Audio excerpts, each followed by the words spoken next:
목을 핑계로 3주 동안 말씀 증거하는 것을 쉬었었는데 2018년도 1학기 주제에 맞춰서 다시 말씀을 전하려고 하다 보니 3주 동안 단을 비우면서 그 전에 나눴던 말씀들이 100% 다 기억하기는 쉽지 않을 것 같아서 잠깐 정리하고 가겠습니다.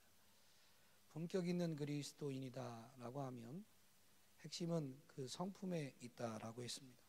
그러면 그 사람의 성품, 내면에 있는데 그 내면이 어떻게 가꾸어져야 되는가라고 할 때 하나님의 형상으로 빚어진 사람이기에 하나님의 형상을 회복해야 된다라고 말씀을 전했습니다. 그렇다면 이제 하나님의 형상이 무엇냐라는 거죠.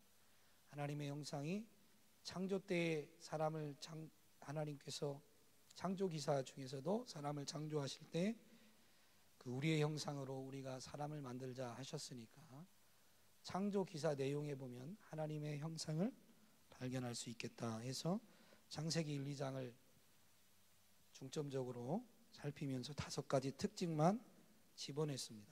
하나님의 형상이 5가지다라고 말하는 것이 아니라 하나님의 형상을 5가지 형상 중에 창조기사에 나온 것들을 통해서 5가지만 뽑아냈는데 첫 번째가 이성, 지혜다라고 했고 두 번째가 창조성, 우리는 무에서 유를 창조하진 않지만 무언가를 만들어내는, 즉 다른 말로 하면 생산성인데 일을 하고 그로 인해서 가치를 만들어내는 것. 그리고 세 번째가 다스림이다라고 했습니다. 자기 자신을 다스리는 것. 남을 다스린다라는 것은 섬김이다라고 말씀드렸고 네 번째는 의로움이다라고 했는데 이 의라는 것은 하나님과 피조물인 나, 인간과의 올바른 관계이다. 그래서 하나님과 내가 하나님과 올바른 관계, 의로운 관계가 될 때에 우리의 삶의 자세는 뭐가 되냐면 순종이다라고 했습니다. 5번째로는 하나님은 삼위일체시니까 공동체다.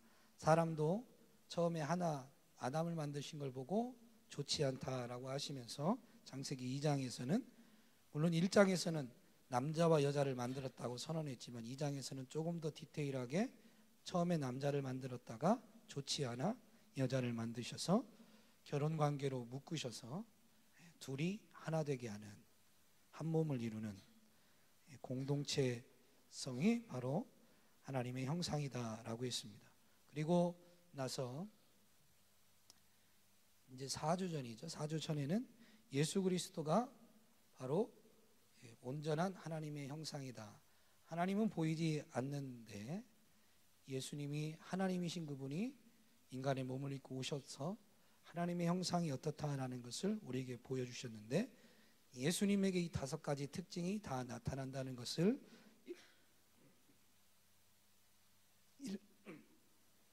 일일이 짚어보면서 예수님이야말로 온전한 하나님의 형상이 확실합니다라고 말씀을 나눴습니다. 그래서 우리는 하나님의 형상을 회복한다라는 것이 바로 이 예수 그리스도를 본받는 것이다 라고 결론을 내렸고 이 예수 그리스도를 본받는 것은 우리의 노력으로 된다고 했나요? 안 된다고 했나요? 된다고 했어요? 안 된다고 했어요? 안 된다고 했습니다. 그러면 우리는 어떻게 예수 그리스도를 본받는다라고 4주 전에 말씀드렸죠? 생각이 안 나시죠? 네. 그리스도와의 연합으로 그리스도를 닮는 것입니다. 그리스도와의 연합으로 그리스도를 닮는 것입니다. 그분이 늘 나와 함께 하시고 나와 동행하시는데 우리는 그걸 느낄 때도 있고 못 느낄 때도 있고 누릴 때도 있고 못 누릴 때도 있는데 그분과의 동행을 늘 누리면서 그분을 점점 닮아가는 거예요. 그분이 결코 우리를 떠나지도 버리지도 아니하시면서 우리로 하여금 그분을 닮게 만들어 가시는 겁니다. 그래서 그리스도와의 연합을 통해서만 그리스도를 닮을 수 있다라고 했습니다. 우리가 닮으려고 노력해서 닮아질 수가 없다. 그러면 그 그리스도와의 연합을 통해서 결국 우리가 배우게 되는 게, 본받게 되는 게 뭐냐라는 거죠. 오늘 본문에 보면 예수님 자신이 어떻다라고 두 가지 특징으로 요약해서 우리에게 가르쳐 주셨습니다. 나는 마음이 온유하고 겸손하다라고 하셨습니다. 예수님은 마음이 온유하고 겸손하십니다. 여러분, 온유한 게 뭐예요? 빨리 끝내기 위해서 답변을 안 하시면, 온유란 표준 국어 대사전에서는 이렇게 나와 있습니다. 성격, 태도가 온화하고 부드러운 것이 온유다라고 정의하고 있는데요, 저는 성경을 근거해서 이렇게 정의 내리고 싶습니다. 그 온화함과 성경에 있는 단어로 하면 이제 좀 이따 보겠지만 유순함과 담대함, 강경함의 균형 있는 조화가 온유함이다 라는 것이죠. 우리는 부드럽기만 하면 온유한 걸로 알지만 예수님의 생애를 보면 예수님은 물론 현장에서 가늠하다 잡혀온 여인에게도 정죄하거나 돌을 던지지 않을 만큼 부드러우셨습니다. 온화하셨습니다. 그러나 그렇게 죄인을 무한히 감싸 주셨던 예수님이 어떤 경우는 독사의 자식들아 라고 호통을 치며, 때로는 지옥에 대해서 말씀을 전할 때는 엄중하고 단호하게 그 말씀을 선포하셨습니다. 예수님이 분명히 온유하신데 한없이 부드럽기만 한 것이 아니라, 부드러움의 극치가 아니라요, 이 부드러움, 즉 유순함과 담대함, 때로는 강하게 하는 그 담대함, 강경함이 균형을 갖고 있더라라는 것이죠. 고린도후서 10장 1, 2절 말씀을 한번 보겠습니다. 고린도후서 10장 1, 2절 같이 보십니다. 시작.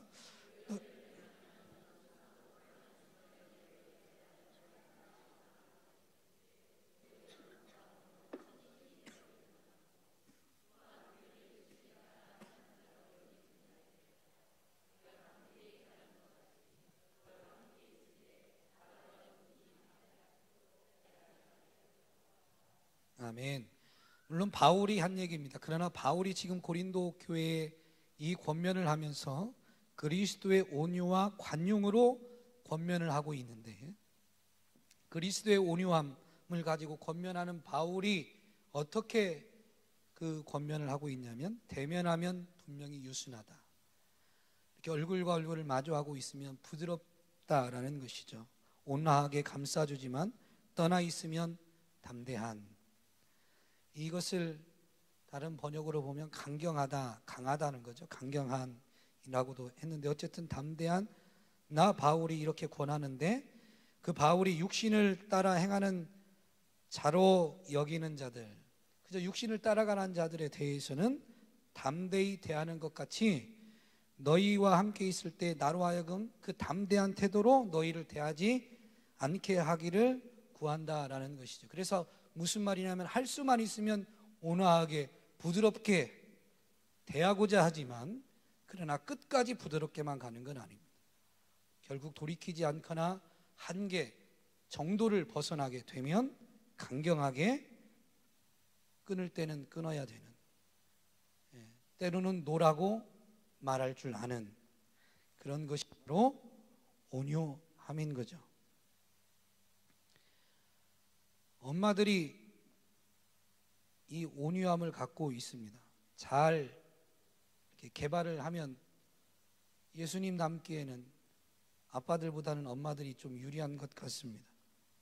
자녀들에게 대할 때 보면 그래도 무조건 여자니까 그렇다라는 이 결정론이 아닙니다. 그러나 대부분은 엄마들이 자녀들에게 훨씬 더 부드럽습니다. 온화합니다. 그러나 자녀들의 잘못을 보면 내버려 두지 않죠.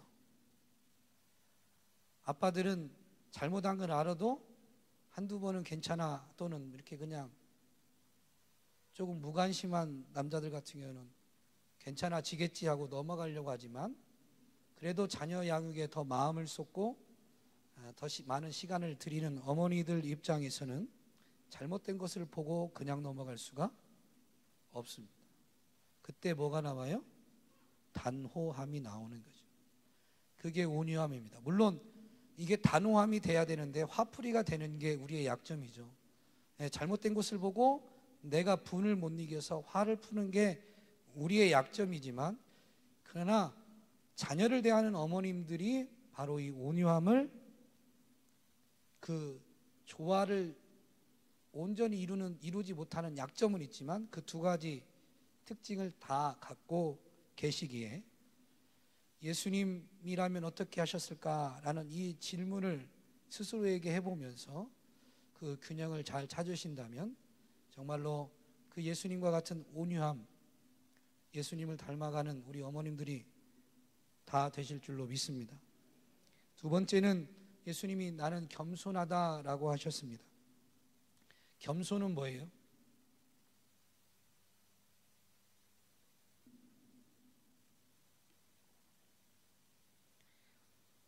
물 마실 틈도 안 주셔요. 그냥 조용히 빨리 말이나 안 하고. 표준국어 대사전에 보면 남을 존중하고 자기를 내세우지 않는 태도가 겸손이라고 되어 있습니다. 저는 성경적 용어로 조금 바꿔서 이렇게 정의하고 싶습니다. 하나님 앞에서 자기의 위치를 정확히 알고 하나님의 명령에 따라 맡겨진 일과 만나는 사람을 대하는 태도가 바로 겸손이다라고 정의하고 싶습니다. 표준국어 사전에 있는 이 자기를 내세우지 않고 남을 존중한다라는 것이 빌립보서 2장 3절에 보면 명확히 나와 있는데요. 같이 읽겠습니다. 시작.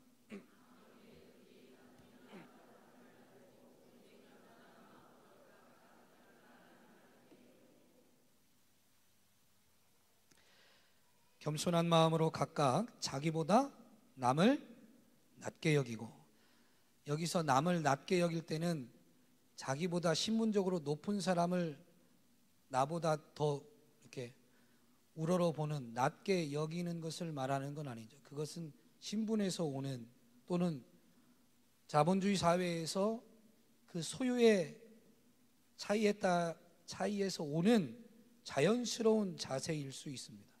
여기서 각각 남을 자기보다 더 낮게 여기라는 것은 세상적 기준에서는 내가 더 나은 사람이라고 공적으로 인정받을 만큼, 누구나 다 동의할 만큼 내가 더 나은 사람이라 할지라도, 즉 세상적으로는 나보다, 표현을 이렇게 해서 죄송하지만 소유가 적거나 배운 게 덜하거나 어쨌든 덜한 사람이라 할지라도 결국엔 어떻게 하라는 거예요? 그를 나보다 더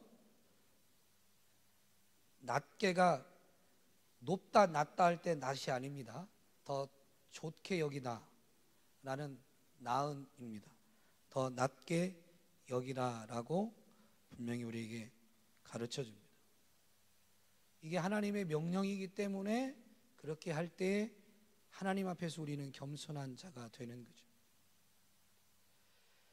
우리는 하나님의 피조물이요 하나님 앞에 부름받은, 택함받고 부름받은 사람들이기에 하나님이 일을 맡기실 때에도 그 맡기시는 일 앞에 하나님의 명령이기에 순종하는 것이 겸손입니다.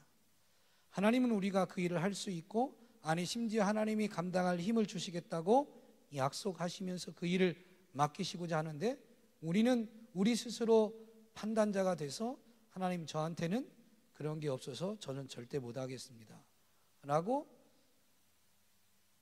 하나님 앞에 기도하거나 또는 사람들에게 그렇게 말할 때가 있죠. 제가 그랬습니다. 제가 주의 종으로 부름받을 때 분명히 말씀으로 주셨는데, 말씀으로 그 감동을 확인시켜 주셨는데, 첫 번째 감동 왔을 때 금식하면서 기도했습니다.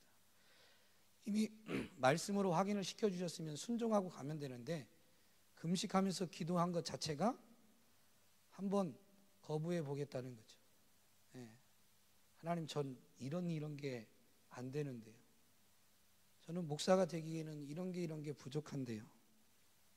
라고 일주일을 기도했더니 일주일 뒤에 또 다른 말씀으로 네가 하는 게 아니고 내가 널 도와서 그 일을 감당하게 해주겠다라고 말씀을 명확히 주셨는데, 한 번 더 또 금식하고,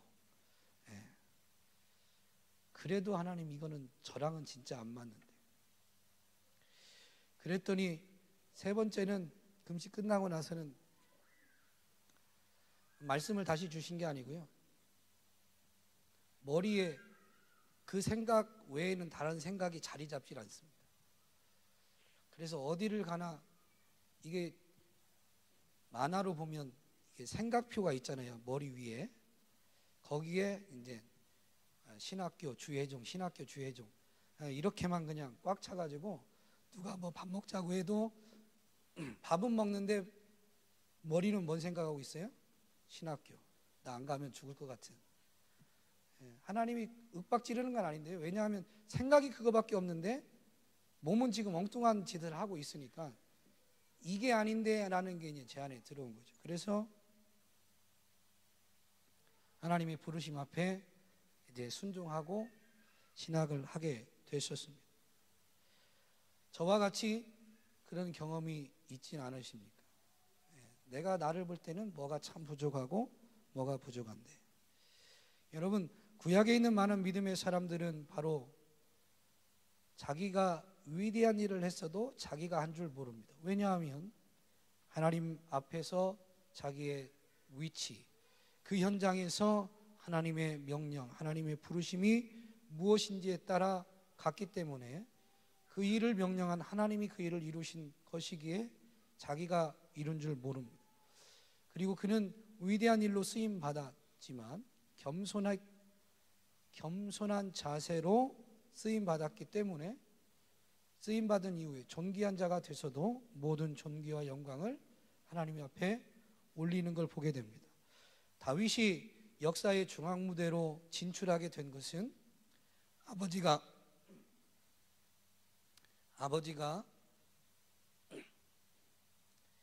형들이 지금 전쟁터에 있는데 그 형들에게 도시락과 필요한 것들을 갖다 주라고 심부름 시켜서 아버지의 명령 따라 전쟁터에 나갔다가, 그 전쟁터에서 이스라엘 백성들이 그 블레셋 장군 골리앗 앞에 벌벌 떠는데, 골리앗이 그저 자기 힘을 자랑하고 이스라엘을 겁주는 게 아니라 이스라엘의 하나님 그 여호와를 모욕하고 있었거든요. 그런데 그것이 하나님의 사람 다윗의 귀에 들어오면서 다윗이 그 하나님의 이름이 모욕받는 걸 견디지 못해서 소년임에도 불구하고, 주변에서 볼 때는 골리앗과 싸울 만한 사람이 아닌 것이 분명한데도 불구하고 다윗은 그 골리앗 앞에 서게 되고, 골리앗이 너무 어이가 없어서 네가 나를 개로 여기냐고 골리앗이 이렇게 어이없어 할 그때에 다윗은 너는 창과 단창과 칼로 내게 나오지만 나는 만군의 여호와의 이름으로 내게 간다라고 하면서, 당연히 전쟁에서 필요한 갑옷과 투구를 벗었었고, 사울 왕이 주었던 그것이 자기에게 맞지 않으니까 그런 거 다 벗어던지고 물맷돌로 싸움을 치릅니다. 그런데 잘 아시듯이 그 전쟁에서 승리하게 되죠. 우리는 다윗이 전쟁에 승리한 것에 포커스가 있습니다. 그런데 다윗이 물론 물맷돌을 던지는 연습을 평상시에 많이 했겠지만 전쟁에서 이긴 것은 다윗이 이긴 게 아니고 하나님이 이긴 겁니다. 하나님이 이긴 겁니다. 그런데 언제 하나님의 승리를 나타내시냐면, 하나님 앞에 겸손한 자가 순종할 때 하나님의 승리를 나타내 주십니다. 다니엘이 포로로 바벨론에게 끌려갔습니다. 느부갓네살 왕, 그 막강한 왕이 그 포로들 중에서 똑똑한 사람들을 선출해서 바벨론 언어를 익히고 새로 교육을 시켜서 그 나라의 관리로 쓰려고 할 때에 다니엘이 그의 세 친구와 함께 그 이방 나라에서 포로임에도 불구하고 이방 신에게 제사했던 음식으로 자기를 더럽힐 수 없기에 그 믿음의 결단을 하고 환관장에게 은혜를 구하면서 나아갑니다. 포로 주제에 마땅히 요구할 상황이 아닌데 하나님 앞에 자기 자신이 어떻게 서야 되는지를 분명히 깨닫고 그 하나님 앞에서 거룩한 백성으로 서기 위해서 제사 드렸던 이방 신에게 제사 드렸던 음식으로 자기 자신을 더럽히지 않기 위해서 무모한 도전을 한 거죠. 또 다니엘의 세 친구는 느부갓네살 금신상 앞에서도 절하지 않으면 풀무불에 던져진다고 할 때에도 하나님의 자녀, 하나님의 백성이 나 외에 다른 신을 내게 있게 하지 말라는 하나님의 준엄한 명령 앞에 다른 신 앞에 절할 수 없어서 절하기를 거부하고, 한 번 더 그들이 워낙 탁월한 사람 인재들이다 보니까 한 번 더 기회를 줄 때에 다니엘의 세 친구 사드락과 메삭과 아벳느고가 그렇게 고백하죠. 이 풀무불에서 하나님이 우리를 건져내 주실 것입니다. 그러나 그리 아니하신다 할지라도 우리는 왕의 금신상 앞에 절할 수가 없습니다. 건질 수도 있고 건지지 않을 수도 있다는 거예요. 그들이 100% 풀무불에서 하나님이 건져 주시겠다라는 확신만 가지고 금신상 앞에 절하지 않은 게 아닙니다. 그 얘기는 무슨 얘기냐면 그 위기 앞에 하나님이 야 절하지 마, 너희들이 풀무불에 던져져도 내가 너희를 지켜줄게 라는 그 약속, 그 말씀, 그 음성을 그 친구들에게 주시지는 않았다는 거죠. 그들이 알고 있었던 이스라엘의 하나님은 애굽에서도 그들을 건졌고 사사기 시대를 거쳐서 지날 때 보면 환난 중에 그 여호와의 이름을 부르면 그 여호와 하나님은 외면치 않으시고 분명히 택한 백성들, 우리 이스라엘 백성들의 부르짖는 소리를 들으시고 우리를 구원해 주신 분이시기에 이 금신상 앞에 절하지 않음으로 인해서 풀무불에 던져질 때 우리가 그 하나님을 부르면 하나님이 이번에도 건져 주실 것이다 라는 믿음을 가진 것입니다.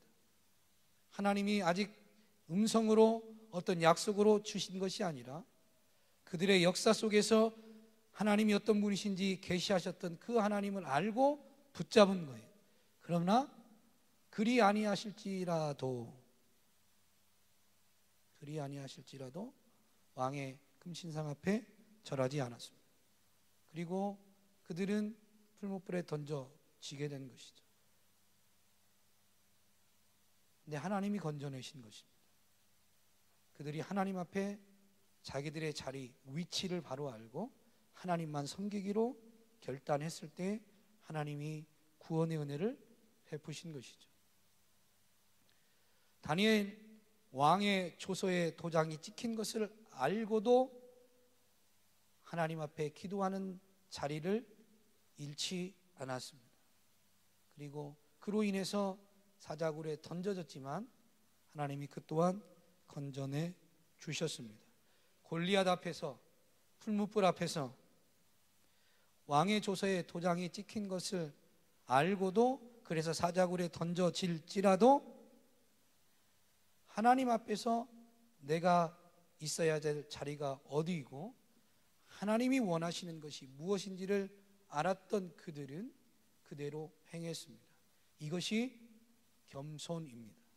그래서 그들은 풀무불에서 건진받았을 때, 사자굴에서 건진받았을 때, 골리앗을 물리쳤을 때 자기가 했다는 말이 단 한순간도 나오지 않았습니다.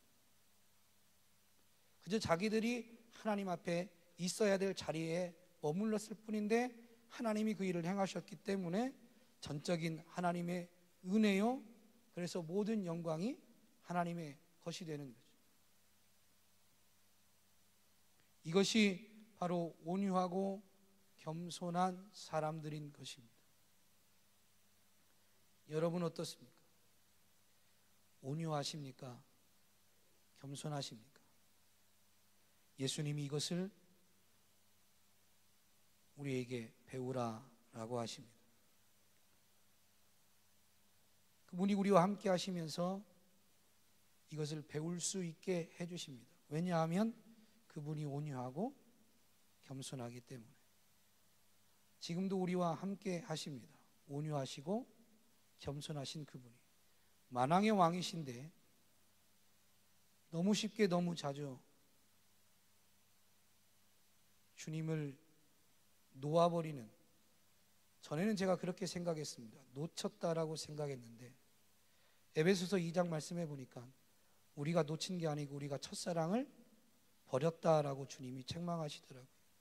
우리가 다른 것을 붙잡고 다른 것을 추구하려고 주님을 놓아버린 겁니다. 우리가 주님을 버린 겁니다.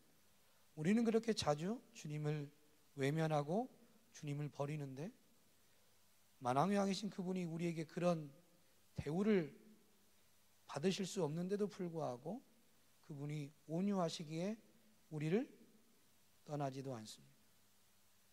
그분은 만왕의 왕이신데 겸손하게 우리 가운데 거하시면서 우리로 하여금 그분을 배우게 하십니다.